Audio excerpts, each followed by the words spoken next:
Previously on the Game On podcast.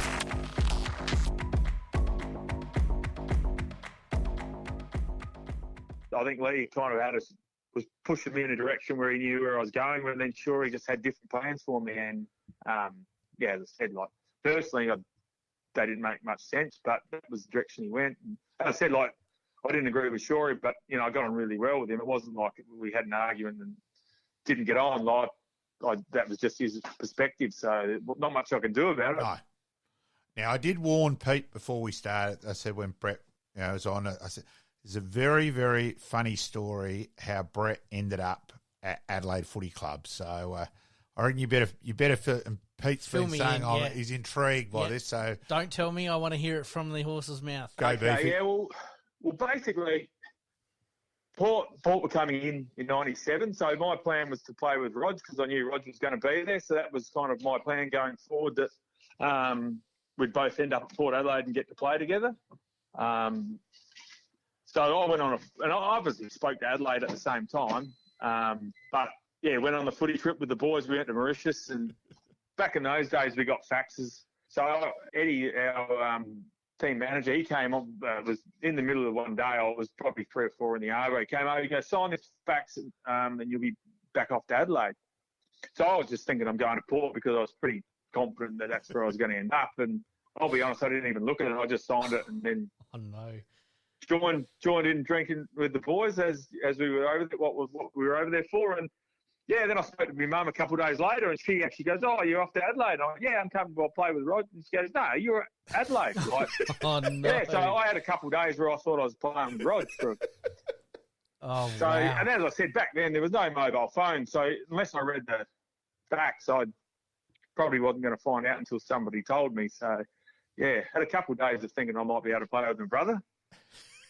Wow. But I'll be honest. I ended up at the right club because we're pretty lucky to be in that situation, the next couple of years. And you actually stood him too at one stage too, I reckon, in one of those first showdowns. We run into each other a few times, yeah. So the head-to-head battle there, obviously something that you relished. Sportscast SA presents Game On. Game On. South Australians' destination for everything sports. Local, national, and international sports. AFL football, soccer, basketball, golf, baseball, tennis, cricket, and any other sports played in this wide world. And we're going to have a blast doing it. So sit back, relax, and let's do this thing. Welcome to Game On.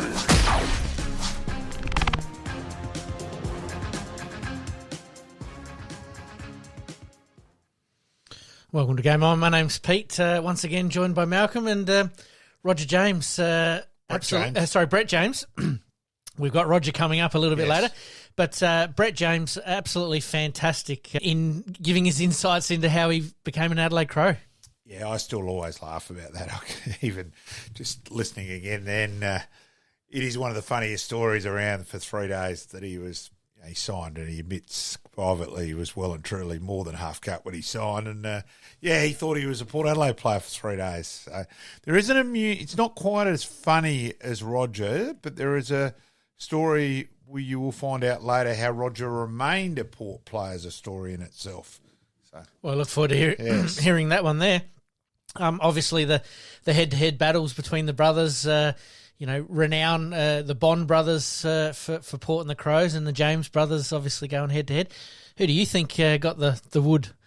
Oh, they didn't really stand each other very much. Yeah. They both openly admit that. It was just one showdown, probably for about 15 minutes or so. Both of them didn't really care. They're pretty blasé about it, as the James brothers are, including Paul as well. Yep. So I'm not forgetting Apples as well. All right, let's get into Around the Grounds. Around the Grounds.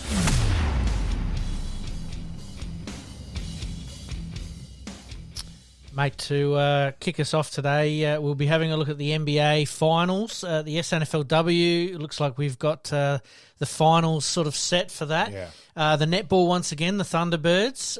But we're going to kick off with the AFL. Yeah. Round 9 completed. Probably the one big surprise was Adelaide's winning margin against St Kilda. I think we all thought it was a 50-50 game. Adelaide at home, probably deserved to start slight favourites, but really blew St Kilda away pretty early and managed to slice through and score 121 points against that defence. And it's probably the first time Callum Wilkie has really struggled and had a poor game for St Kilda. So, they were impressive against normally such a stingy defence. So, obviously, the build-up during the week was about St Kilda's defence and whether Adelaide's forwards, which, has been the talk of the competition, can they get through it? And I thought their midfield really gave them the supply that they needed and it opened them up pretty quickly. They ran it well, switched it, managed to get one-on-ones. Yep. So they did everything. So we'll stay on the Adelaide-St Kilda game while we're talking about it. Do you think it was a little bit disrespectful for St Kilda to call it a mulligan for them? I thought that was a little bit disrespectful, to be honest. Adelaide played well. Yeah, all right, St Kilda didn't play all that well, but I just sort of felt that it was a little bit disrespectful. I just think it's a bit dumb, basically. Yeah. I just don't think it achieves anything. Look, St Kilda didn't play all that well. Adelaide did play all that well. They're at home. You sort of expect that they're going to go all right. But, when they were sort of banding around in the media, mulligan, I'm like, well, all right, you didn't play all that well, but you also didn't give credit to your opposition who actually did play well. It's probably a bit of a disappointing thing in sport, in general at times. Look, that was probably always my one gripe against Serena Williams. Yep. Like, she never lost a game in her life. Yep. The way she spoke was always something. I just think, there's nothing wrong with saying, geez, they played well today. Yep. We were just undone by a better team on the day. It happens. We'll talk about Port Adelaide and North Melbourne down in Tasmania there. I mean, no surprises, Port getting up by 70 points. Some damning footage during the week sort of came out. North Melbourne just in wrong positions, not chasing, not following work rate, etc. Young team, new coach. Clarkson is the anointed messiah at the moment, I suppose. They're just missing something at the moment, aren't they, North Melbourne? Yeah, they won their first two and everyone hailed the genius and all that. But the disappointing thing at the moment is they're not being competitive. You just want teams to have a crack. And at the moment, you're looking at three very average teams in the AFL. Yeah. And it's massive. Like Essendon at the moment, you look at the Premiership table and then if you bother to go through, they still play 4 more games against the North Melbourne and West Coast. So, it's certainly a case at the moment where it would be a better competition if everyone was only playing each other once. Yep. So, I think Adelaide they've got through a bit of a tough period. They've got North Melbourne, West Coast, and I think Hawthorn one more time as well. So I think Adelaide have got to win one of their next two though. They play Western Bulldogs this week and then Brisbane next week. Yep. If they lose both those, then I think they're pushing.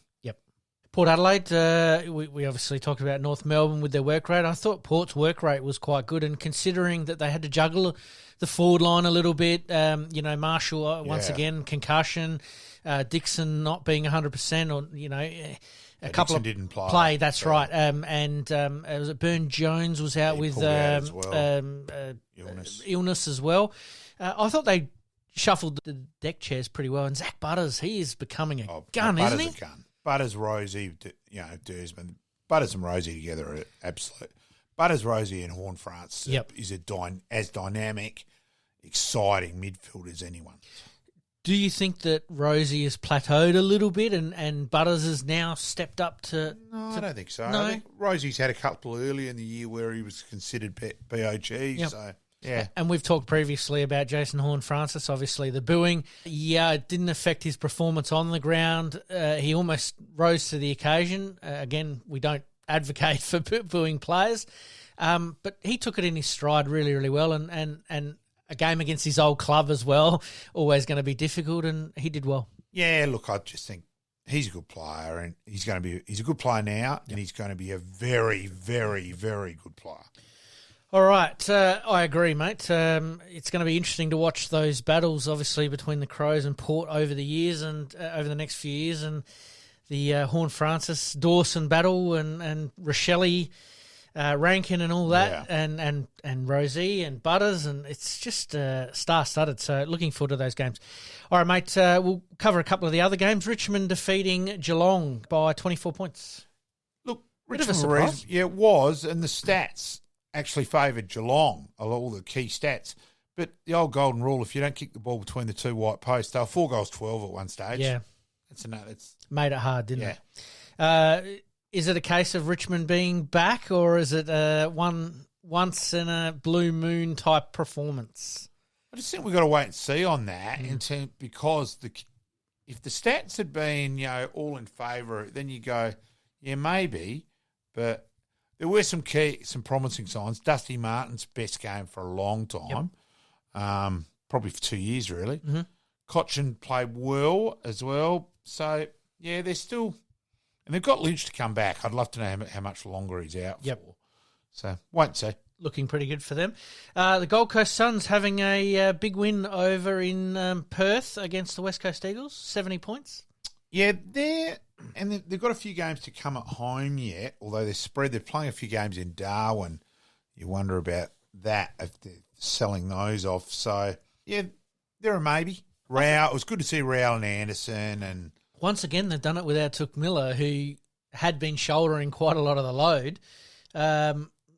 Players have stepped up and have done well. We mentioned it a couple of weeks ago that they're going okay. They're not as bad as what we all think, if that makes sense. Good to see Sam Day came back in the side. Prince's boy. Yep. He's still done one of the most remarkable things. I can actually remember exactly where I was walking through at Prince's school, and I actually saw him jump off over one of those ruck coaching bags off one step. And I've always wondered why in the hell he hasn't played more football in the ruck. There you go. Yeah. Maybe one for Stewie Dew to consider as the year goes on. But we'll see how we go. Probably caught up now in that way. But, yeah. We've got Fremantle defeating Sydney over at the SCG. Yeah. Sydney. Isn't it amazing? The last couple of years, the grand final runner-up, grand finalists, I think runner-up, it's the stats. It's just falling away, aren't they? But it's the stats of the grand final. The grand finalist gets thumped, that they fall away. And the stats on that, if you actually go through Adelaide in 17, GWS in 19, there's quite a few. And it looks like Sydney are going to follow because they won't make the 8. So absolutely crazy that... we sort of thought Sydney, with their youngsters, it'd still be okay. But is it a case injuries of as well? Injuries, yeah. I was going to say, is it a case of both McCartan brothers going down? That's really almost reshaped their Rampy. It reshaped their team. That it's just not gelling at the moment, and Buddy's doing silly things. It's gone 1 year too long. That play on was just ridiculous in the square. Go back and just slot it. Dumb. Anyway, no problem. Melbourne taking care of Hawthorn by 54 points. Yeah, so it's really hard this week for Melbourne and Port. They've effectively almost come off reserves games. You know what I mean? Comparing it. Yep. Before tomorrow, Friday night. So, yeah, it's a big game, that one. Brisbane defeating Essendon by 42 points. Just going about business. Joe Danaher's in a purple patch at the moment. So, yeah. I think that was about right for the result was right for Brisbane. Western were a couple of goals up at half-time. Yes. Thought, hey, hang on, this is a bit interesting. Absolutely but then Danaher went troppo. Absolutely. Carlton being defeated by the Western Bulldogs, 20 points. And only having kicked 1 goal at half-time. They're in trouble. They've been disappointing. They're in trouble. As much as I love the Blues, they are struggling at the moment. But look, I'll tell you what, they've got the bye. Yeah, but if you're a Carlton player at the moment, get the ball forward to Mackay, you'd be going, what the hell is he going to do? Mm-hmm. So, it is frustrating. Yeah, I know Carlton have got some tough games leading into the bye, but they've really got to set themselves for the next couple of weeks to try and change what's going on there at the moment. But, a little bit like Adelaide where, in that round 1 or round 2 game where their midfield were giving great supply to their forward line and they weren't finishing off, kicking a lot of points along the way. It does bring a team down when you're doing all that hard work. And I think we talked to Martin Leslie a little while ago and he sort of said, that the backs would give the forwards a bit of a bake going, we've worked so hard to get the finish it off. It almost seems the same way there that, Curnow and McKay just aren't quite gelling at the moment. And McKay, you just don't know. Is he going to go for a set shot? Is he going to go around the corner? Time to put it away anyway. And then the last game of Sunday was Collingwood defeating GWS. Yeah, did what they had to do. Collingwood still impressive. Mason Cox had a very good game. So came back from injury and dominated. He didn't rate that one as his best. I think he thought that prelim final a few years ago, which is fair enough, as one of his best. But he was very, very damaging and gave first look to his running brigade. But also the first time that it actually rucked solo as well, and I think it worked out quite well. All right, mate, we move on to round 10. We've got Indigenous round, Sir Doug Nicholls round. Friday night, Port Adelaide v Melbourne. Toss of the coin. Look, Melbourne really, on paper, the Grundy-Gawn combination, but they did lose here against Essendon. Mm-hmm. Toss the coin, though, I'll go the D's. I'll go the D's as well. A little bit wet potentially here Friday, so that could play a little part in it. As much as I really want to back Port Adelaide, I just think Melbourne have got that little bit of extra class, especially down back, and I think that's where they're setting up a lot of their game from at the moment. North Melbourne v Sydney. You can't tip either team with any confidence, but purely because North Melbourne have been that bad, I'll still go for Sydney. Marvel Stadium, I think Sydney as well, but only just. I think that one's a toss of the coin for me. We had a little talk about this one before the podcast started, thinking that this might be the game of the round, the Bulldogs versus the Crows. I think it is. Annoyingly that it's not at the MCG, it's down in Ballarat. Mm-hmm. And look, purely because it's an away game, I'll go the Western Bulldogs. I think the Crows are going to go in with the same mindset of playing quick, really trying to unsettle the Bulldogs. May affect that. But again, a bit like the Friday night game, it may get down to weather. I'm going to back Adelaide to cause an upset. So there you go. Trust me, I hope you're correct. Freo versus the Cats over in WA. It's a big game. Look, Freo very favourites over there. Geelong get a couple back, Stengel, Close, and Henry. Lose the other Henry. Yep. Jack and Ollie. Toss the coin. I'll still go the Cat. I'm going to go Geelong as well on the basis that I think Freo are just starting to find their feet, whereas I think Geelong have found their feet now, and they'll be smarting after losing to Richmond last week as well. So massive game. It is a big game. All right. In fact, if Geelong lose that game, I'll say they can't go top because they won't finish top 4. There you go. Big call. Big call. We'll hold that one on pause. Although the only thing is to remember, and probably on that one going back on the line, remembering Geelong do have a lot of home games to come. They do. Yep. That's all right. We'll wait and see on that one. All right. We've got Brisbane v the Suns. Local derby. Yeah. What do they call it? Q Clash. Q Clash. Yes. I'll go Brisbane. I'll go Brisbane as well on that one. Another big game, Essendon v Richmond at the MCG. Richmond have won their last 14 against Essendon, so Essendon are due, but I'll go Richmond. I might go Essendon on that one. I think they're not playing too bad a football at the moment. They're probably missing a couple of key personnel, but Parrish out as well. All right. Well, then, knowing that, I might change to Richmond. So, all right, fair call. The Hawks v the Eagles. Nil or draw? Wow. You can call a draw. Yeah, no, I'll go Hawthorn down. Particularly, it's in Tasmania. Correct. I'll go Hawthorn. Yeah, Hawthorn are actually, bottom on the ladder at the moment, but they're actually playing better than that. At the moment, I'll go Hawthorn as well. And another huge clash. This one might be the game of the round if Carlton were playing a little bit better. Carlton v Collingwood. Yeah, Collingwood. Collingwood as well, yes. And GWS v St Kilda. Now, this is a real big game. It's interesting, isn't it? Yeah, Toby Green hopefully back for GWS.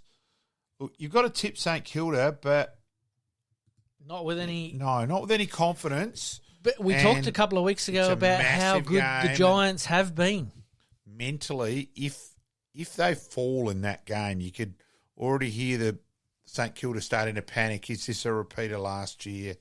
Max King back, though, so I'll go for St Kilda. I will go for St Kilda as well. All right, mate, move on to the SANFL round 6 results.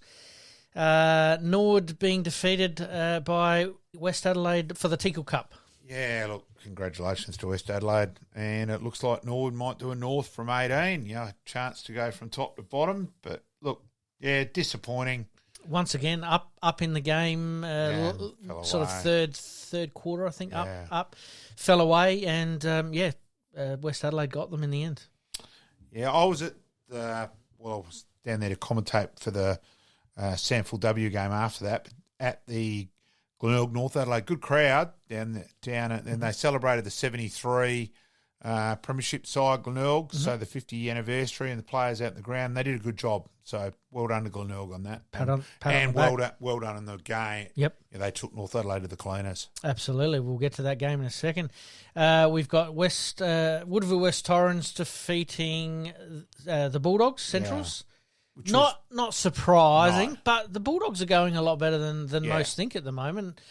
And they've got them really humming out there at Ex-Convenience Oval. The game you just talked about, the Tigers defeating the Roosters. It is too good and really won it. Game was over pretty early in the game. And a little bit of a surprise here, but not a surprise. Sturt defeating Adelaide.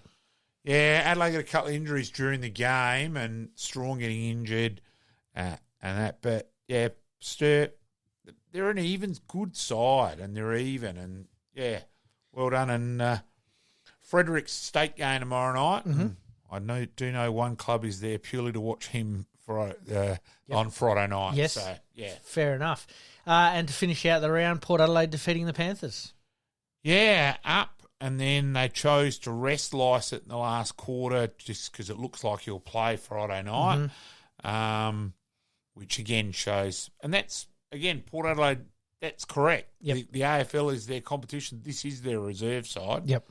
Call it Port Power Reserves instead of Port Magpies. Mm-hmm. It's a personal opinion. Yep. And that's nothing. I totally respect Port Magpies. Absolutely. But it's not Port Magpies anymore. So, But, yeah, just too good for South. And South have been almost as disappointing as Norwood. So. They have. And just a little, most people would have read this that are SANFL followers, but we've got one team with 6 wins from 6 games on top of the ladder, and we've got one team with no wins and 6 losses. Very unusual for that to happen in the first 6 rounds. Jeff Boycott and Chris Tavray are totally supportive of the Norwood Football Club of being none for 6. They've got away to a good start. Hopefully they can turn it around in a fortnight's time. We're going to move on and we're going to briefly talk about the state game, SAVWA. Yeah. Look, probably on a personal interest, almost my main interest is Stefan Giro, ex-Norwood junior, was on Freo's list and he was a top-up player for West Coast. And he's made the WA state side, so good luck to Stefan. Yep. Look, state game 3:10 on a Friday afternoon. It's tough, isn't it? Yeah, look, but it's the play. Apparently, it came out the players. The players wanted to play on Adelaide Oval. Yes. And if you're going to open up Adelaide Oval, well, it had to be a curtain raiser. Otherwise, for what it costs. Yes. So, yeah, but I sort of don't see the point at 3:10. Great game for recruiters. That's really and what it's about. And I'm assuming that it will be shown on Foxtel or KO or something like that. So it's probably so it's probably a little bit more directed at that audience. I do want to have a crack though. Surely they could have made an area where if you paid to get in just to the state game, so a price for the state game. Yep. And if you didn't want to be there for the AFL game, you got escorted out. Yep. Now, that's only a couple of staff to walk people through. If it's a certain bay or a couple of bays that are there, because they're not going to get 30,000, 40,000. Maybe 2,000. Yeah, so if you get a bay that's set aside near an exit, move them on after the game. Yeah, I would have thought so. Yeah. Anyway, we'll see how we go on that one. All right, mate. We'll report on that one next week, and hopefully SA, after taking it out last year, go back to back. Yep, it'll be fantastic. All right, mate. We move on to soccer. Adelaide United got through the elimination final. Played the semi against Central Coast Mariners. Started off pretty promising in the first couple of minutes. Yeah, first 4 minutes, get a penalty, score. Yes. You think you bloody beauty. And we're on our way. Fell away. Central Coast just seemed to have Adelaide's measure. They lost to Adelaide last year, I believe it was, in the finals. And since then, they haven't lost to them. They beat them twice during the regular season this year, and now once on Friday or Saturday night. So the return leg now. Adelaide have got to go all out, don't they? Yeah, and really need to win 1-0 or 2-0 away. So, look, the money's got to be on Central Coast. Once again, we talked about it briefly before we started again, that they're making semi-finals, so they're there and thereabouts, but unfortunately just not quite getting the job done at the business end. All right, so Melbourne City's probably waiting for them, hoping that they built living suitcases out of each other on that one, but we'll see how we go. We'll report on that one next week. All right, mate, we're going to take a quick break. When we come back, we'll have a look at the basketball and the SANFLW and the netball. You're listening to the Game On Podcast. We'll be right back after this short break. All right, mate, NBA Finals. We've got an interesting sort of Final Four at the moment in the Western and Eastern conferences. We've actually had the 7th and 8th ranked teams make the Final Four, which is pretty fair effort, really, when you think about it. I mean, they do play a lot of 3 and 4 game, 5 game series, depending on how long they go for. But remaining teams in the conference are the LA Lakers, who defeated the Golden State Warriors, now play the Denver Nuggets, who beat the Phoenix Suns, and the Miami Heat defeated the New York Knicks and now play the Boston Celtics, who beat Philadelphia 76ers. I fancy the LA Lakers, but... And they were actually the 7th ranked side. Yeah. So it's very interesting that the number 1 seed actually went out pretty early and the number 2 got through most of their rounds. But yeah, you sort of think that LA have got the guns to be able to do it. The Celtics have been going along pretty well as well. Certainly the LA Lakers v the Warriors was probably the big test. Whoever sort of came out of that one probably would be favoured to maybe go all the way. So we'll keep an eye on that. There's a few matches. There was a couple of matches played today. I haven't had a chance to catch up with all the results today. But over the next week or so, we should have a couple of grand finalists locked in and away we go. That's your baby. That's my baby there. No problem. All right, we move on. SANFLW tips for this week. I know the big game effectively is the Glenelg Sturt game because that's become an elimination final. Correct. So Glenelg Sturt at Wigan Oval, Saturday the 20th. Yeah, having seen Glenelg the last couple of weeks, and they got their captain back last week. Is there Gunson?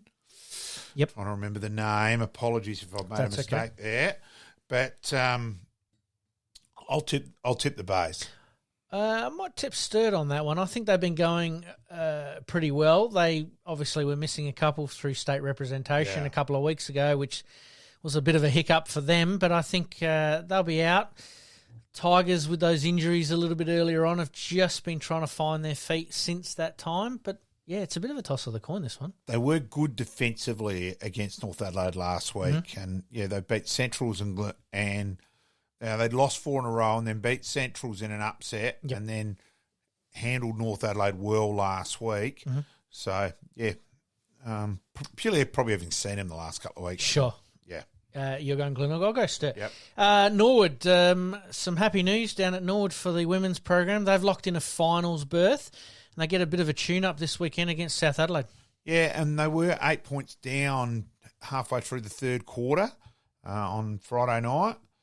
And looked to be in a little bit of trouble. But, they came through over well. I'm a massive fan of women's football. If you're going to call it league football, I will say umpiring department, don't just appoint inexperienced kids to do the game. And there were a couple of girls on Friday night, and I think there was 66 free kicks played for the game. Right. And one of them had obviously seen an umpire player holding the ball, and it got to the point that both teams had worked it out in the last quarter. Neither team was going for the ball. Right. She was in control. So, look, I think the players are owed more respect. Mm-hmm. And look, as an umpire, we've all got to start somewhere. Yep. That's fine, but this is meant to be league football. Absolutely. Not just trial games for youngsters. No, fair enough. We've got the Eagles v the Roosters at Prospect Oval. Yeah, North Adelaide, the dominant side of SANFL W, the reigning premiers, missed the finals, which is a huge surprise. Mm-hmm. Look, I'll probably still tip North to get home there, but they weren't overly impressive last week. But yeah, I'll tip They're the at Roosters. home. Yep, I might tip the Roosters there as well. And the Centrals playing West Adelaide at Ex-Convenience Oval. Yeah, the Dogs came back well last week after disappointing loss against Glenelg and losing their key forward with a suspension, and still misses another one yet. So, yeah, good effort by the Dogs, and I'll tip Benny Hunt's Army to come through for another win there. Fair enough. I might go the Bulldogs on that one as well. I think they're building quite nicely, and they have been all year. Yeah. Each time we've talked about them, they seem to be getting better and better and better. So, that locks in an interesting final series. And like you said, we've got an elimination final there, or a mini elimination final, I should say, there between Sturt and the Tigers. So it'll be interesting to see how that one pans out. Yeah. We'll follow that one up next week. Definitely. All right, mate, we move on. The Thunderbirds. We've talked about them for 3 weeks in a row now, and they continue to do the job.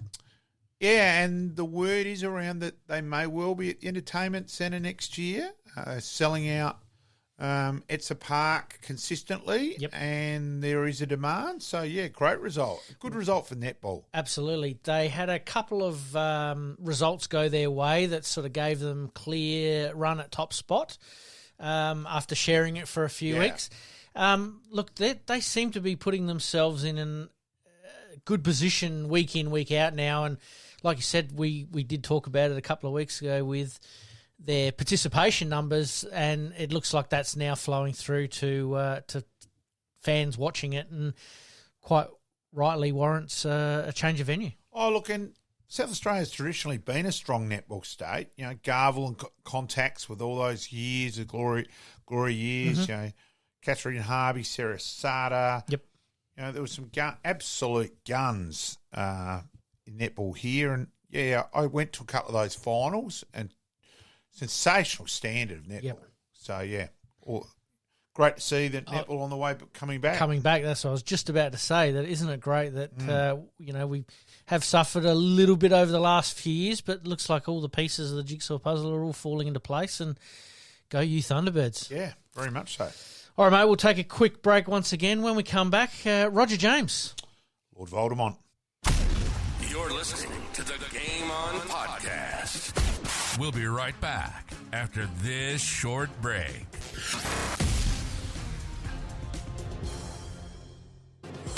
Past players, past legends, past legends.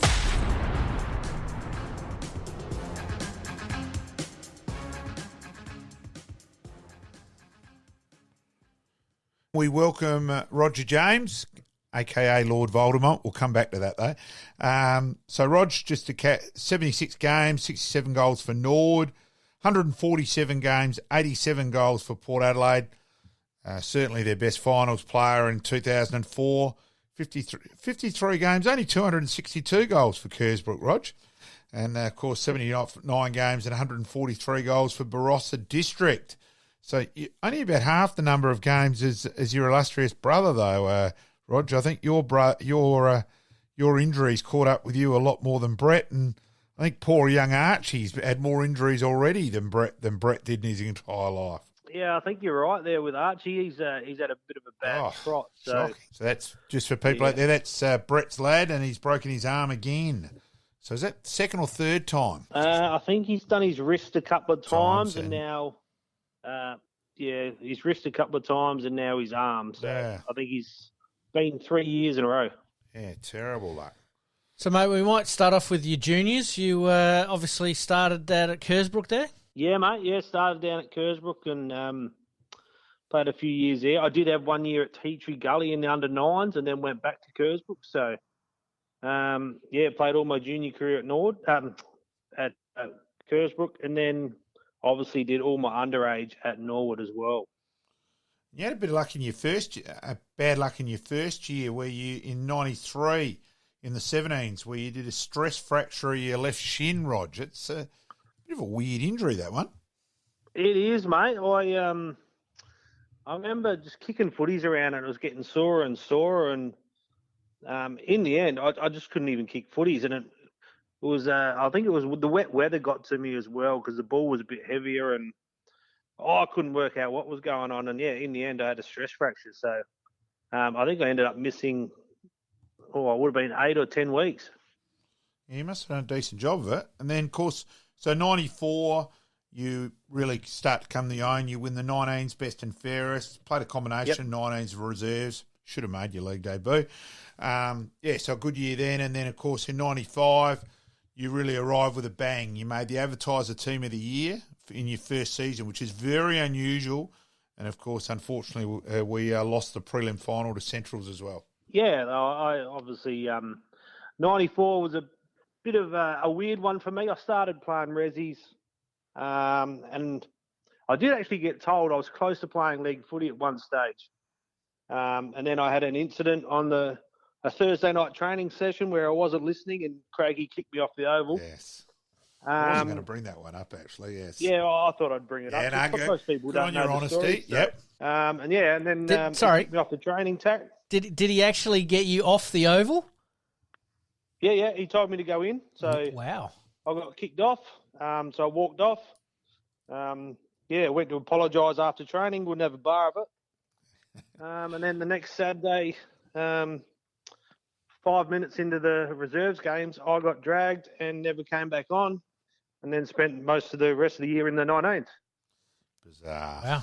So that was, Craigie had his Craigie did have some moments like that. Yeah. But saying that, I think he was trying to teach me a lesson of, and I understand why he probably kicked me off that night. He was telling a story and I wasn't sort of listening. So, he taught me a lesson. It was a 12-month lesson. But 95, obviously, I had a pretty good year under him. And then you're one of the 4 players where you got approached, and you've been approached by a number of AFL clubs, but decided to sign the 4-year deal with the newly formed Port Adelaide. And so there was yourself, Michael Wilson, Warren Treadray, and Peter Burgoyne. And as Bucky Cunningham said, it's the best 20 grand Port Adelaide have ever spent with that fine to nail you guys down beforehand. He was an astute administrator, Bucky. Oh, Bucky was a legend, mate. Yeah, he obviously there was a few of us that did sign that 4-year deal. So, and like you said, we all end up playing in that premiership. So it was a pretty smart idea by Bucky. Oh, jeez, well and truly. So 96, you did your collarbone. You missed the prelim final, the bloody Scott Hodges game. So yeah, yes. I was in hospital then, Rog. I was actually reasonably crook, and as when Hodges kicked the goal, let's just say a radio may have come off second best, and a nurse sprinted into the room at Burnside, and because she thought I'd collapsed, and then it was football, is that all? And my reply certainly made sure I wasn't going to win the Patient of the Month award at Burnside Hospital, mate. So, yes. No, it was a shattering day from us for the Norwood fans. Yes. So, 97. So you missed Port's first game, but you came in and debuted against Brisbane. Yeah, I missed. I actually played some pretty good pre-season footy for Port, and then I can't remember if I did a quad or something like that. But missed round 1. Unfortunate, because that would have been a buzz to play in the first game, but missed that. And I think I ended up playing about round 5 against Brisbane. So, and ended up winning that day. I think it was a really close game, and I think Stephen Paxman saved us in the final moment. That's right. I do remember that now. Yeah. Yeah, he took on about 2 blokes coming out of fullback and smothered stuff, and somehow won the footy and turned it over and saved the day for us. So, yeah, a bit of a buzz for my first game. Well and truly. But then, of course, more importantly, you'd played enough games to qualify for Norwood, mate. So, yeah, yes. exactly. Yes. I think I played 17 AFL and 3 or 4 for Norwood. You only had to play 3 to qualify. Yeah, just to qualify. So I went back and played finals, and mate, well, lucky enough, Brett had played enough as well. So we're both pretty lucky to get back there and play finals together. Yeah, quite incredible, because I think you probably played about 8 or 9 games between the two of you to play for Norwood. Both come back, and yeah, as you both, two of you both should have, you well and truly Norwood people, but delivered in spades, and yeah, a great memory. Oh, it was a fantastic memory. I mean, Brett did it on a bigger scale, coming from an AFL grand final and then playing in an SANFL one. But for me, like I think Brett, I listened to him the other week on this podcast, that when we were growing up, Norwood was everything for us. To actually win a premiership, like Brett said, was everything. So to get that moment and actually do it was unreal. So just to go back a step, did you play together a lot, obviously, for Kersbrook, and then obviously followed your way through to Norwood? No, we didn't actually, because every year I went up, he went up as well. So you probably play, and you wouldn't have played at all, of course, with Paul till later either. No. I think one of our first games all together was 2004. I think we all played together at South Adelaide one game. Wow. And I reckon that was probably one of our our first game together, I think. Wow. So does that make then the 97 Premiership together even more special? Oh, for sure. To do it with your brother, I mean, to win a flag is everything, but if you can do it with your brother, it makes it extra special. So. Oh, look, and the fact you were, Norwood people, as I said last week, and it's probably a bit easier that it's you than Brett. Brett's speech with being inducted in the Norwood Hall of Fame, and where he really hammered the point that how much the 97 Norwood Premiership, and it meant more to him than the AFL bit. And there was a few of us, pretty, just absolutely. It was a fantastic speech that night, and it really came from the heart, didn't it? Oh, most definitely, mate. And obviously, I mean, you look at him now, and he's still mad Norwood. Like, we talk footy, and I mean, I know we're having a pretty disappointing year this year, but we're still mad Norwood, and every time I drive past the parade, you get goosebumps. I don't know why. It's just that feeling of the parade. Oh, don't worry, he still checks out to make sure he can outrun the other opposition's runner in the under 16 each week. He has a glimpse across to see their fitness. Yes.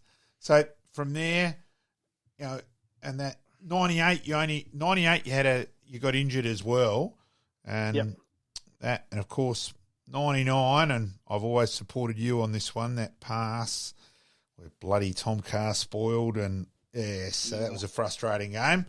But now we've got to the point here, Pete, where I said there was a point with Roger. It's not quite as funny as Brett's ending up playing for Adelaide. I've waited to hear this one all night. Tips, but give us a story. What happened? You were into 99. You're off for a drive from Lyndoch to Alberton, and what was about to happen and what did happen, Rog? That was actually at the end of 98. Sorry. Yep. Obviously the trade period had started, and I didn't have a great year. So at the start of 98, I done my knee. I took over 50% of my cartilage out, and it really niggled me all year. So I had another clean out at the end of it, and Port were willing to trade me. So trade week come, final day, Carlton were interested. So I think they were going to try and do a deal. Jared Cotton and myself were going to go to Carlton, and I talked to my wife, well, not wife at the time, she was waiting, still my missus, and we talked about it, and I was like, well, I think it's my only option, that Port don't really want me, Carlton do, so we're going to go. So that day we'd made up our mind that we were going. My manager at the time was Ian Brown, which is a full-on Norwood bloke back in the day as well. Right. Yep. And he'd come up to Kersbrook actually, and we'd been talking about it. And we drove down from Kersbrook, got to Modbury, and Port rang us. And this was only half an hour or an hour before the deadline. And they said, look, the deal's fallen through. Carlton have taken Matthew Lappin. Enjoy your time at Port. So I still had, I think, a year to go on my contract. I don't know how I felt about that, but I thought, well, not sure if Port are really that keen on me. But obviously 99 came around and I'd played a fair bit of footy at Norwood in 99. I think I played most of the first half of the year at Norwood. Yep. And then I finally got a gig. I played West Coast, I think over there, played probably a quarter, got dropped. And then finally, I think I was an emergency for a Collingwood game on a Friday night in MCG. Someone pulled out. I actually played all right. And, eventually I held my spot and away I went. So, and who was the coach for you during that time there? In 99, it was Choco. Yeah. How did you find Choco and his methods? Love Choco. Yep. He was actually a school teacher, so he the way he did stuff, it was easy to learn, if you know what I mean. Mm-hmm. Yep. The way he explained stuff, and he went out of his way to make sure you knew what you were doing as well. So yeah, I was wrapped with Choco as a coach. And you also rated the late Phil Walsh in terms of his ability to explain structures and setups and all that, Rog. Oh, for sure. Walshy was on top of his game. He was one of the first blokes to bring in the video stuff with all our clearances. He'd go through it, and he nailed everything on the head so well. So we'd go out and do stoppages, and he'd tell you where to stand, how to stand, where to position yourself. Because you've already watched it on the screen, everything made sense, and it was easy for you, if you know what I mean. He was unreal, Phil Walsh. Do you think the late great Phil Walsh would have won a premiership with the Crows if he was allowed to finish what he started? Oh, mate, I definitely think he would have took him close for sure. Yep. Yeah. And now, Rog, you had a couple of big games against Brisbane overall when you delivered the chocolates a couple of times. Yeah, a couple of times. I was lucky enough in 2002, our last minor round game. I think it was for the minor premiership that, I ended up playing all right. And luckily enough, I think I kicked the winning goal with a couple of minutes to go. Yeah. So, and then I think it was the next year. I think we played them up there. Yes. Mid 2003. Bit of a different one, but I kicked the final 2 points for the game, so that got us over the line. Still counts. And a win's a win. Yep. A win's a win, yeah, exactly. And then, so let's go through to, you've now got established, and it was actually ironic with all those injury problems you had early. Then your body seemed to adjust, and away you went. So you've played 24 games in 2000, 24 in 01, 24 in 02. So it was incredible that it went from one extreme to the other. And then, you kicked the goal to secure the minor premiership, 17 games in 03, and then 19 in 04. And your final series for Port Adelaide in 04, and this is where the Lord Voldemort nickname comes from, because it's all Roger's fault that Port won the premiership. that his first, against St Kilda, this doesn't get enough praise around the footy traps. How some person can have 8 of the first 12 touches of their team's touches was incredible. It was really a Wayne Johnson, the dominator performance. Kevin Bartlett an 80, and that brought his own ball, and nobody wanted to go near him. You won Port's Best in Finals award, but the prelim final, when those ruddy St Kilda supporters ran on to celebrate Gehrig's 100 when Port were just about gone.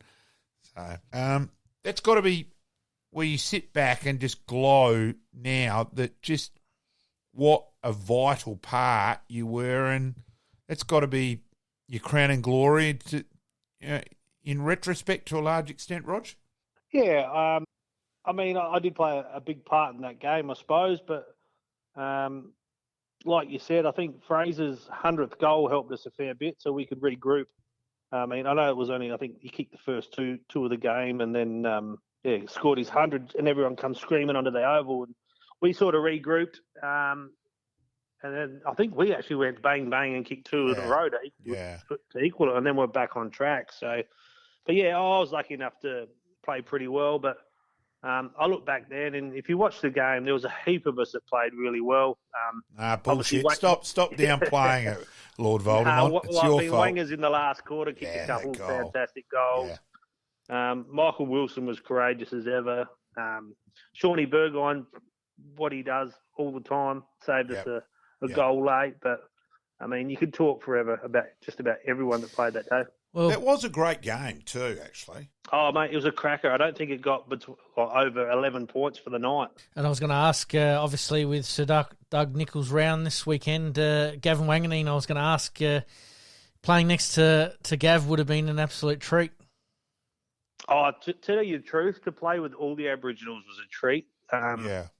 For some reason, they have something special about them. They can do stuff that no one else can do. I mean, I was lucky enough to play with a heap of them. Gavin, both Burgoynes, Pickett, Shea Cockatoo Collins. Yeah. There's a heap of them, and they're all special. They can do special stuff. But obviously Gavin, he was probably extra special.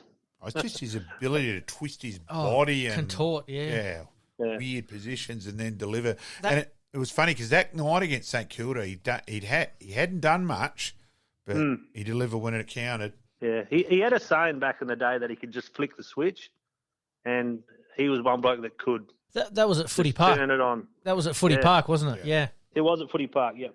So 2005, your knee wasn't great, and you only played 10 games. Then you go for a meeting at Peter Rhodes' house, and you thought it was a bit of a just to catch up with Rhodey and a chit chat for a head, and tell us what then happened, mate.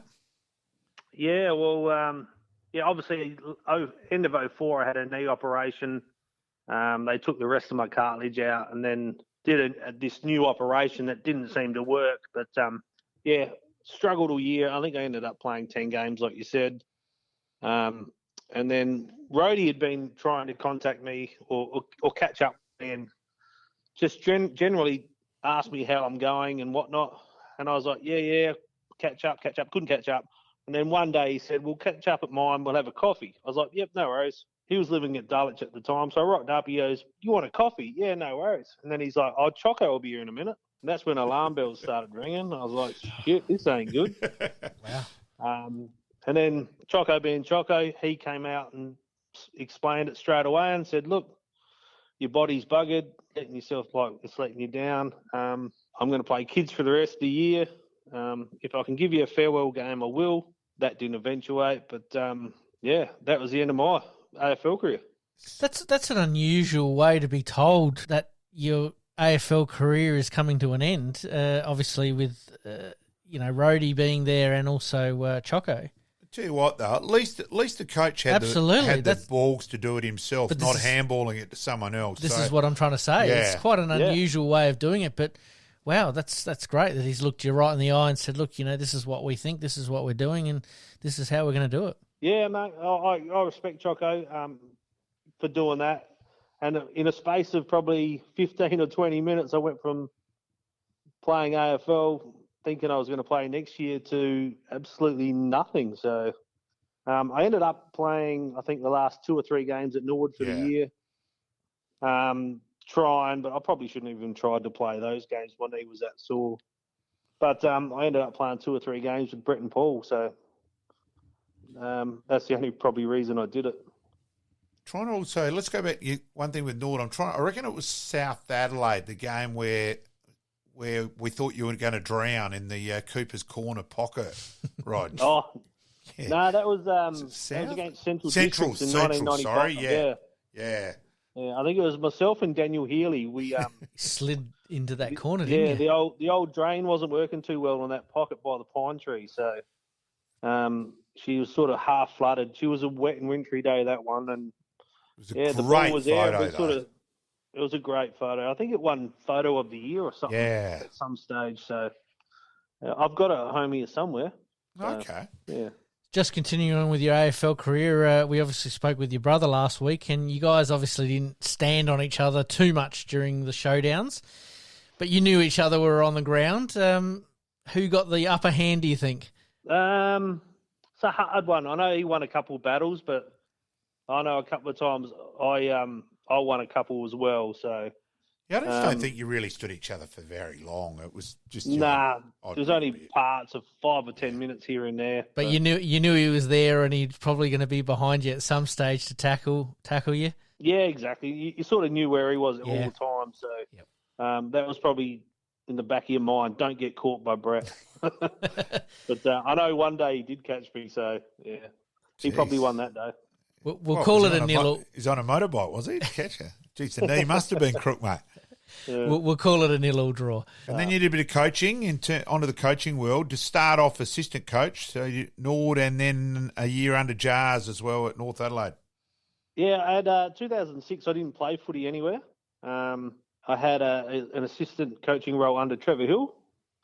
So that was good to go back to Norwood. That was enjoyable. And then I thought, I'm going back to Kerswick. Brett had retired. Paul had retired at the end of 2006. And I was like, well, we're all going back to Kerswick to play footy. So we all played together in 2007, 2008 and 2009. So that was a bit of a buzz. I did have a year at North Adelaide with Jars in 2008. That was really, really good fun. And then Jars got sacked. So that was the end of that. And then, I went back home to Kerswick and played. Was Jars just as entertaining on the ground as he was off the ground? He was. He was actually a really good coach. So I don't actually know why they got rid of him in the end, but he was really good, Jars. And then, so at Kersbrook, so you played in a few flags together as well, the three of you, and it would have been great fun to play with, and great for a chance for Apples to have a kick and a catch with you two as well. Oh, exactly. As soon as Brett and Paul retired from Norwood, that was our goal, was to all go back and play together. So we had 3 years there. I played bits and pieces in 2008, obviously because I was down at North, but we had 3 years, and we won flags in 2008 and 2009. Yep. And then, I eventually moved on and went coaching in the country by myself. Yeah. Yeah, Barossa District. Yeah. Go through that. And you coached a flag too, Rog? Yeah, lucky enough, I got 2 flags at Barossa. So I went there in 2010 as a playing coach, and I ended up there for 6 years. So we made the grand final in 2010 and got smacked by Tanunda. They won pretty comfortably. 2011, I think we actually got to I was going to say it was a prelim, but it's not a prelim. It was a semi or something like that. And we got done for playing 19 players, and it got our score wiped at 3/4 time. Can you hurry up and arrange that for North Adelaide so we can still win the flag in 18? Well, I was going to say, our scores got wiped. Yeah. So, and then lucky enough, 2012 came along. I think Tanunda were going for their 4th or 5th in a row, and we came from 4th and knocked them off in the GF. So that was a pretty big buzz. And then we backed up in the following year in 13 and won that as well. So, and pretty good times at Barossa. Yeah, and so you actually also mentioned too, I remember you mentioning about where you were having an average year and then you won a game out of the blue, and it's one of your favourite footy memories. Yeah, that was 2015. So after we went back-to-back, we lost a heap of players, probably up to maybe 11 A graders. So we really struggled. I think we won the Spoon in 14. Yep. And then in 2015, we hadn't won a game. And I think it was around maybe 14 or 15. We played Gawler Centrals, who were top, and we managed to win that game. And that, coming from a year or two of not winning too many games, to win that and beat the top team at home was probably one of my highlights considering we were such a young team. And, yeah, it was just a massive buzz for the club that day and one of my favourite moments of the club. Yeah, no, I get that.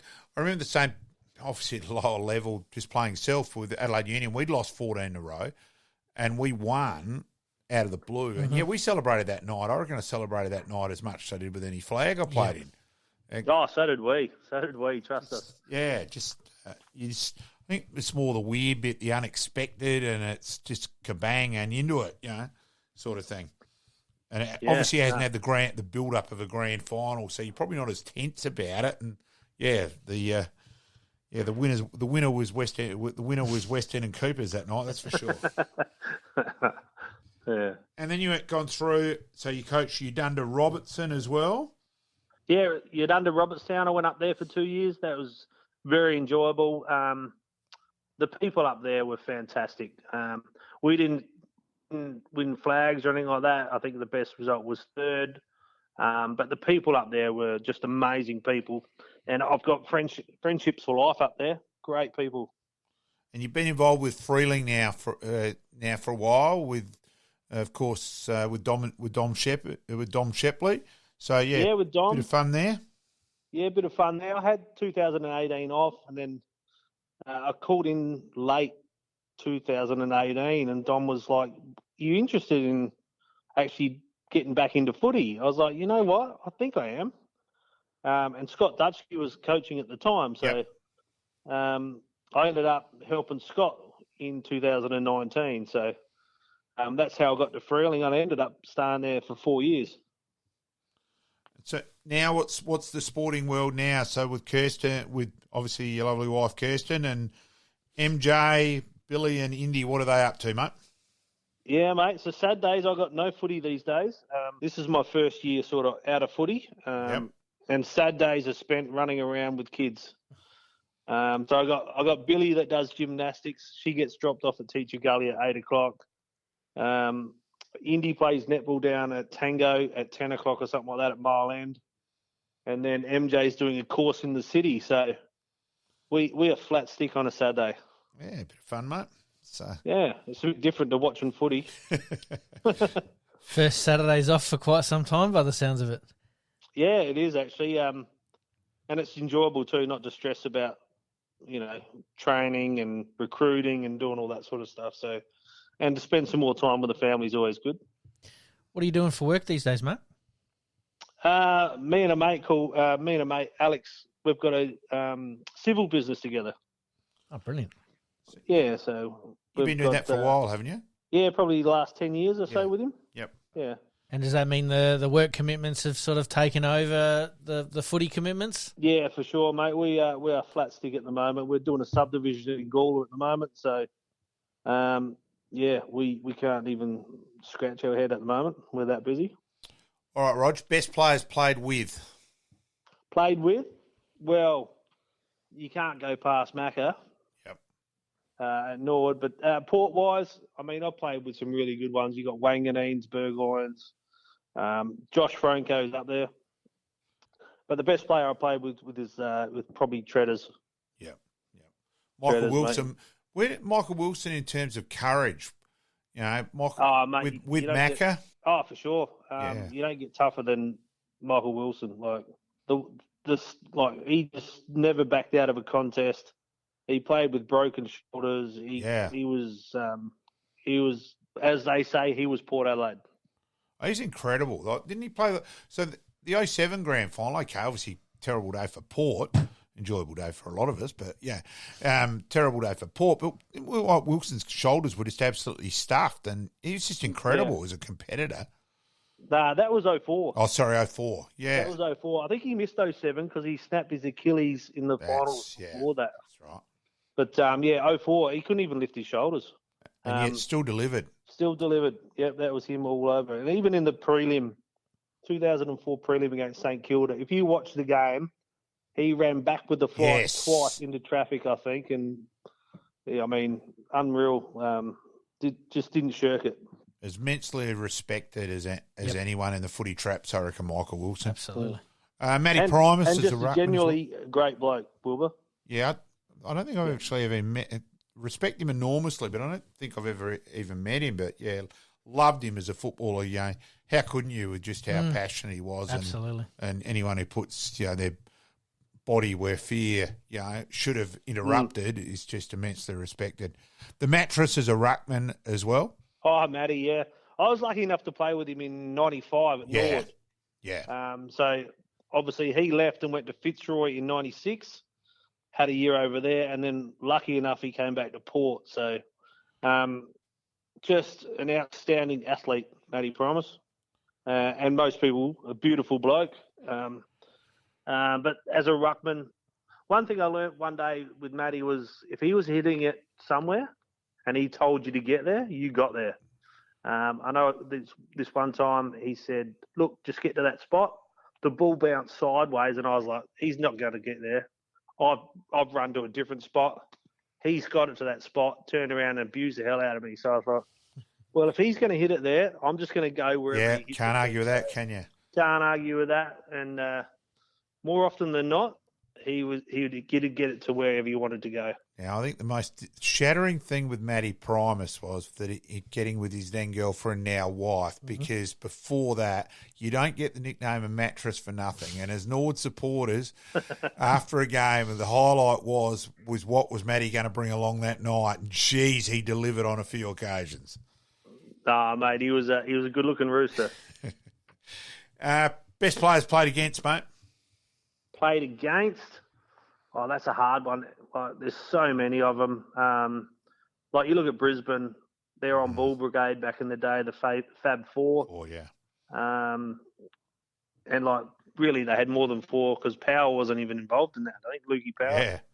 Yeah. But you got blokes like Scott West. I mean, Robert Harvey. I mean, the list goes on. You can't really nail anyone down, if you know what I mean. We often have a Mount Rushmore of players that we pick. So we pick 3 or 4 because, it does get quite difficult to name those players that you've played against. But, the Brisbane Fab Four would certainly be up there in most people's lists, I would imagine. Yeah, well, you look at them and they all won Brownlows. You got Voss, Ackermanis, Black. They all won. And Lappin, he was the one that didn't. But tell you what, he could play as well. He was a gun as well. They were doing pretty intimidating for that grand final beforehand, thinking, who've I got out of those 4 and what roles I will have. But, you guys well and truly, you delivered on that day. And, Brisbane missed a few early, but you guys got on top and you had the game under your control, really, from probably reasonably early in the third quarter. Yeah, I think we got off to a really good start, and then Brisbane came charging back. So by half-time, I think Brisbane had hit the front. And they were up by, I think, a couple of points at half-time. But then the third quarter, Third quarter came. Halfway through the third, we started to get on top. And then I think Wangers kicked two late goals in the third that got us up. And then he kicked another 2 early in the last. And sort of away we went. So we knew we could outrun them. We always had tremendous games with Brisbane. So we always knew it was going to be close. And they were lucky enough that they had a few injuries too. So... towards the end of the day, they were slowing down, and we just kept powering on. Just let the listeners in. What's the preparation like that? Obviously, Brisbane going along beautifully at the time. You guys were all given specific assignments? We all knew what our roles were, for sure. And was that Choco, or was that more... it was a combination of all the assistant coaches, Yep. Choco. We did so much research. We had video evidence of how we wanted to do stuff, how we wanted to move the footy, how they played. So by game day, it was drilled into you. You knew exactly what you were doing. I reckon David Pitto was involved Pitto as well. Was a ruck coach. Yeah, Pitto was a ruck coach. So. Isn't it amazing that was probably the start of where teams were scouting other teams on a more regular basis with a lot more video analysis? Yeah, exactly. And I think, I'm not sure about this, but I think Phil Walsh was one of the first ones to do it. So he was before his time, Phil Walsh. And now it's just stock standard for every game that they play. Oh, exactly. Everyone does it now. And they probably probably go overboard on it now. Overboard on it now. Now they protect the players. They can't kick the footies so many times, and it gets a bit full on now.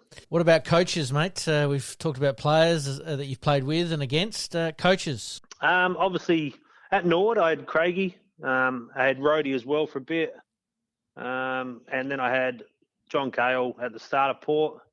And then Choco was the most of my time at Port. So I was pretty lucky to have some pretty fantastic coaches alongside of some wonderful assistant coaches like Phil Walsh. Dean Bailey was there for a while, Alistair Clarkson, Jeff Morris. I mean, the list goes on. They were all wonderful coaches. Yeah, I've got a lot of time for Jeff Morris. I spent a bit of time with him around now because, he's still with his scouting and, commentating a bit of the fair few of the junior games. So I'm probably been at more junior games the last couple of years than I'd been previously for a long, long time. So, I actually sit with Jeff at games, and he is a great man. He is a great man. I remember he used to come, like me and Dewey do some extra training, and old Jeff Morris, he'd come around and limp along with us and do the work. He was wonderful. He'd help you out any way possible, old Jeff Morris. He's a bloody good player too, don't worry about that. He was. Yeah, All real good player. Yeah. Unbelievable kick too. Yes. Hey, Rog, greatly appreciated. Thank you, mate. No worries. I'm solo to Apple, probably solo to Kirsten, and all the best to the thing. And yes, as I said, the Lord Voldemort nickname is in affection to with Roger, and I think Roger's got me stored because he's used to me calling him that in his phone, stored in that way. So it's a bit of fun between us. So thanks, Rod. Greatly appreciated. No worries. Thanks, guys. Thank you, mate. We've just been speaking with Roger James. I did get it right this time. Unbelievable how he ended up at Port Adelaide and obviously his junior career playing at Kersbrook and then through to Norwood. Well respected at Norwood, obviously, but that 2004 Premiership with Port Adelaide is definitely a highlight. As I said, Bucky Cunningham, very astute man, and he's very open that 20 grand fine was a bargain basement deal. So it was that Port by having that extra time more than Adelaide were able to do things like that. Yes, and full credit to Port for it. They did get better entry conditions, and look, he delivered. In 2004, to win the best in finals, when you win a flag and his game in the prelim final is one of the all-time great games, and first quarters in particular, an individual's delivered, and it should be more recognised in the footy world. Totally agree. And then obviously he mentioned and touched a bit like Brett last week that the 97 Premiership with each other was a very special thing, considering they hadn't played a lot together during juniors. Oh, and a big Norwood family, to Apples as well, so Paul as well, and very much so. And as I said, Roger's speech Brett's speech that night when Brett was inducted in the Hall of Fame, and I spent a fair bit of time with Rog that night as well. And don't worry, you could was well and truly on their Nord bit. Yes. And then obviously everyone going back to Kersbrook to play for a couple of years and a couple of premierships that they got to share together. Can't take those memories away, and that's exactly why we have this Past Players, Past Legends segment on. We want to hear some of these stories, that they've started at a junior club, they end up back at their junior club after SANFL representation, AFL representation, and then they go and play with family, and what a fantastic achievement from both the James boys, but... your Lord Voldemort comment, certainly for that finals period there, I can certainly understand now why you say it. Rog. Absolutely. Happy days.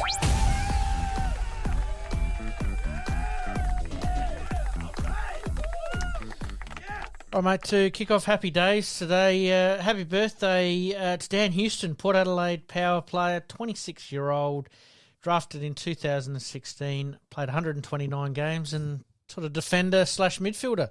Yeah, good, lovely long leg, good consistent contributor. He's a good player, Dan Houston. Absolutely. One of Port's probably key players in their push for a premiership in this little window that they've got at the moment. Oh, very much so. He's a vital player. Established fair bit of their run and rebound in defence. been used as a pinch hitter when there'll be a bit more muscle on ball at various times.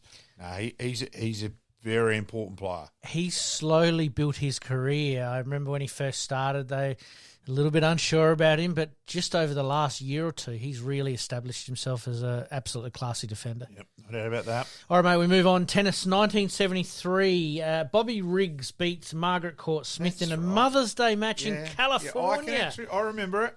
I am showing my age. So, yes, Bobby Riggs.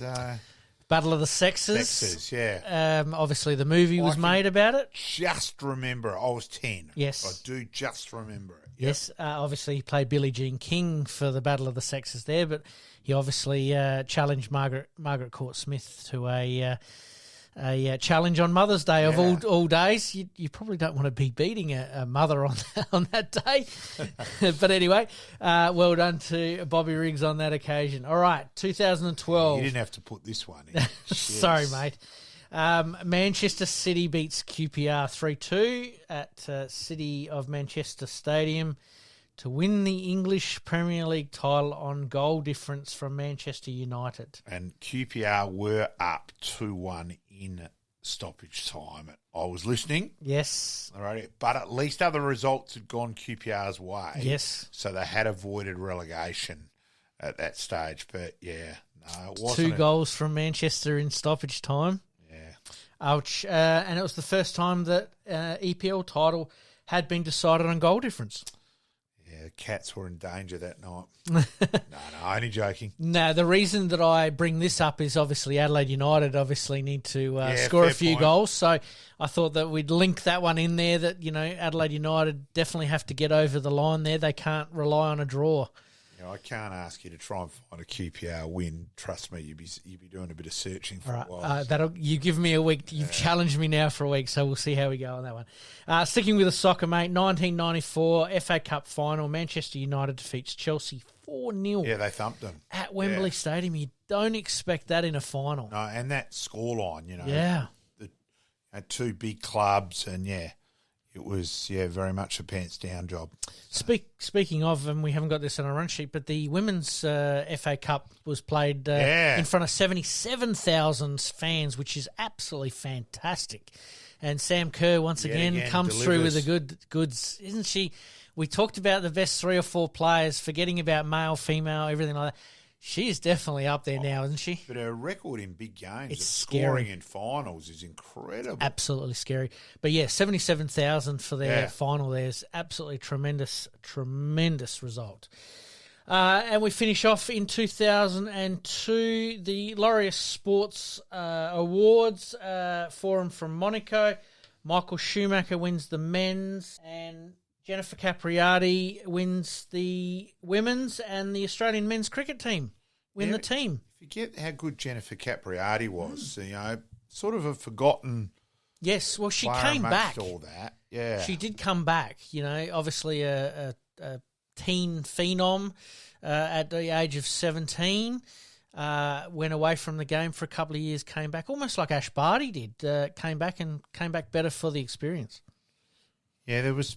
And good on her in terms of coming back and fighting back, delivering the goods there. And, of course, I do remember, too, the Australian men's, that they were in their dominant stage then, just absolutely cleaning up. Absolutely.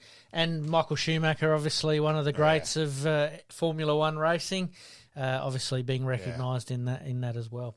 All right, mate, let's scoot into the big finish. Extra time. Big finish. All right, mate, we kick off the big finish tonight. Quick one. The AFL clause for the grand final has a clause in it that may see another city host the grand final if the MCG is under construction. We can only hope to actually prove it's an AFL competition, not an extended VFL. Yeah, farcical, the whole rules and all that. And it's certainly something which gets up my cruet. I heard Blighty on the way home from work tonight mention that the new CEO may get a chance to renegotiate that where it does go elsewhere once every 5 years, but then obviously extends the MCG's grand final out further than what it already is. Yeah. Anyway, quick question without notice. Tasmanian concessions, do we think it's a good thing or a bad thing? It's going to have to be. It's not whether we like it or not. And I'm just dead against another side starting up. Yep. It should be a relocated side, but that's a different topic. Yep. No, there's going to have to be big concessions to try and get them competitive. I'll skip ahead to a question we had a bit lower, but we'll keep it in this section here. Will we see an amalgamated team before we see a 20th team in the AFL? Just purely out of the blue, off the cuff? So maybe I'd love to know the financial dealings with the AFL, what their commitments are to making sure every club survives with TV rights. Yeah. So that's probably the big question about it. Apparently the study that I've heard going around, that it'll add another $250 million to the TV rights contract if there's a 20th team involved. So, and as we know, it's not necessarily, we're talking about diluting the talent a little bit, but it's not necessarily about that. It's about the money. Yeah, that's exactly right.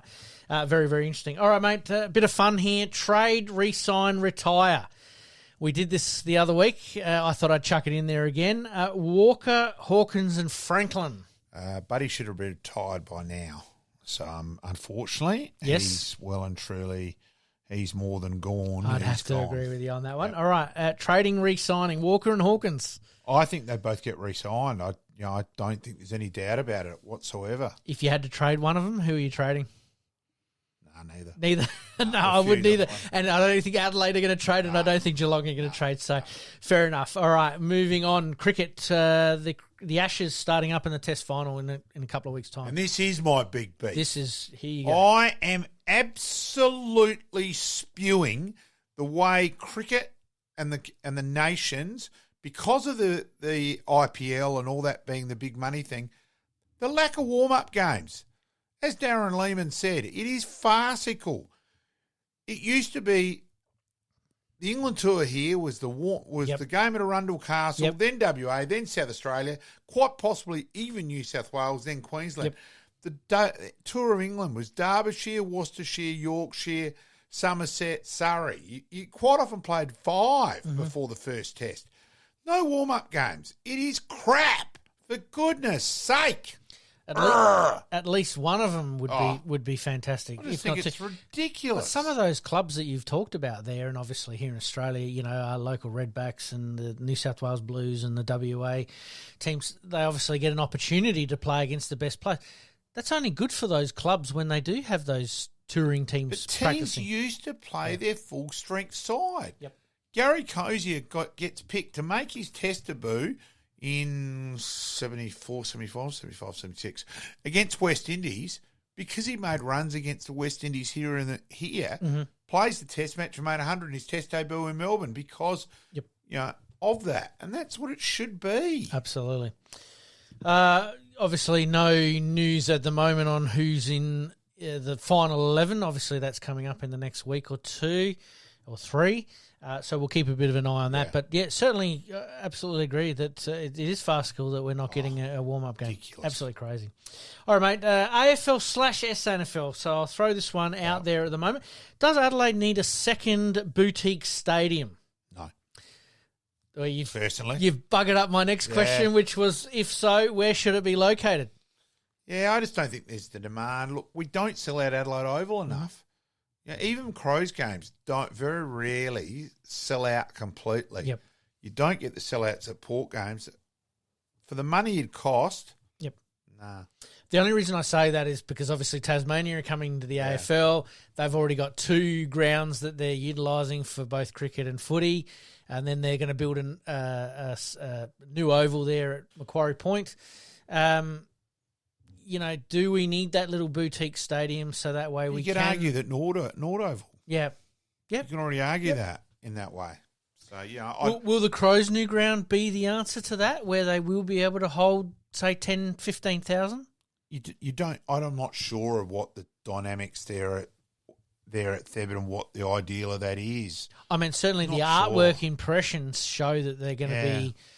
fairly well seated. Obviously, a massive grandstand's not in the calculations, but the seating around the ground looks like it's pretty well allocated to supporting a 8,000 to 12,000 seat stadium, especially when it comes to the AFLW. I know AFLW wise that Adelaide are very happy with Nord and Unley. Yep. So Okay. Yeah. Leave it at that. Again, just spitballing, throwing ideas out there. We move on. The hockey, mate. Yeah, so Australia play India in the Hockey Roos. So, some warm-up series and all that, because remembering that the Olympics comes again very quickly. It's not very far away. It's not far away. So for Tokyo, here over the weekend, India knocked us out of the Tokyo Olympics. We got them back in the Commonwealth Games. So yeah, could be a good series out. That starts on Friday. Friday, yeah. You're right. It could be an absolute cracking series, and Australia looking to get one back on the Indians for the last time that they met. So very, very interesting. All right, we finish off on the SANFL. The ban was upheld. Obviously, Glenelg player hitting the Norwood player.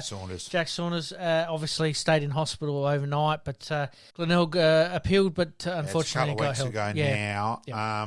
Look, I can't work out why they appealed. I thought it was fast, and I think Michael David may have. Apparently, I think it went for 11 minutes, so that probably just says enough. Yep, fair enough. Leave it at that. All right, mate. Once again, huge episode tonight. We've covered a range of topics once again. We thank Roger James for his time tonight, and like always, mate, we promise to do better. We'll certainly have a crack. In this crazy world we live in, we all need the distraction. Enjoying the show? Like, rate, and subscribe. Hook up and connect with us on social media at Sportscast SA. We'll see you next time on Game On.